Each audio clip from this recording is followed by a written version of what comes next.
Ụmụnna, akụkọ nke m chọrọ ịkọ ugbu a chọrọ ịtọ ọchị mana ọ naghị atọ ọchị. Ọ akụkọ gbasara arịa agbake mgbe ekwere a bịakwutere anyị. Ihe ọma dị na ya bụ na ọtụtụ ndị mmadụ achọpụtawala ọgwụ mgbochi ya na ọgwụ eji agwọ ya.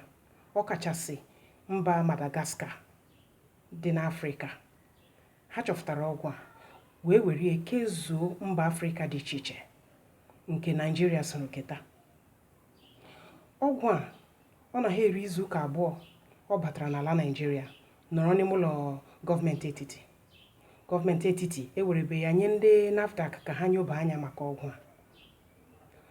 Ọzọkwa, ndị onye nlekọta ahụike na gọọmenti etiti nwanne anyị nwoke ya na onye odeakwụkwọ gọọmenti etiti ka na-atụ agụ onye kwesịrị ịnabata ọgwụ a were ewegara NAFDAC.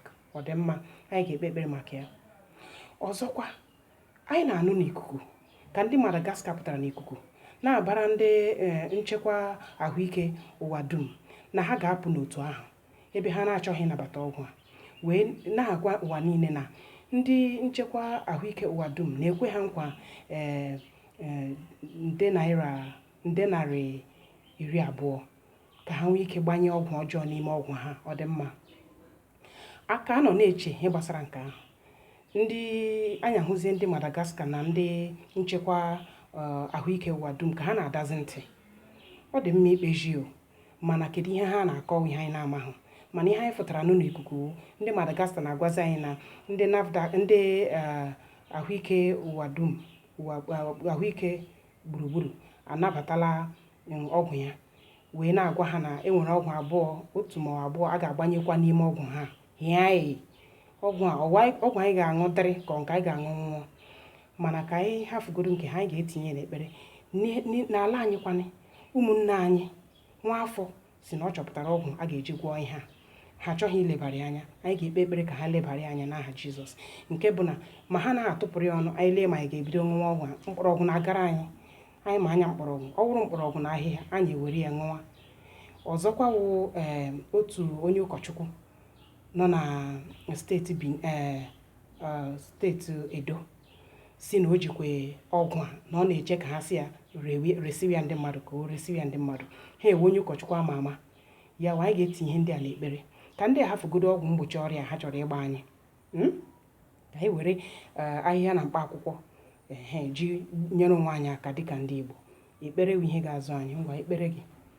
Onye ime eluigwe, ọkaka, anyị abịala ọzọ. Nna Jike niile, lekwe ọgwụ a ewetara ka eji nyere anyị aka. Mee ka aka jie ha anya n'aha Jizọs. Mee ka aka jie na gọọmenti eti ha anya n'aka n'aha Jizọs. Ka ha wege ebe ha kwesịrị iwege ya, ka elee ihe gbasara ya, lee ma ọ ga-enyere anyị aka ka ekewe ka ndị mmadụ nwụọ anwụọ na-agbake n'aha Jizọs. Onye ime eluigwe, ka nkata arụrụ ala ha na-akpa hapụ inwe ire. Tiri ha ọgba aghara ka ọ hapụ inwe ire, ka nke ị kwadoro maka ya bụrụ ihe ga-enwe ire n'aha Jizọs. Onye ime eluigwe, lekwa ụmụnna anyị ndị chọpụtara ọgwụ mgbochi a n'ime obodo anyị Nigeria.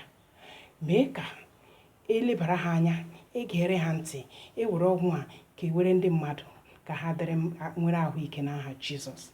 Onye ime eluigwe, ka ọgwụ ọgbụgba maka mgbochi wepụrụ anyị anya achọghị ya, wepụrụ anyị anya achọghị ya, wepụrụ anyị anya achọghị ya n'aha Jizọs Kraịst onye nwe anyị.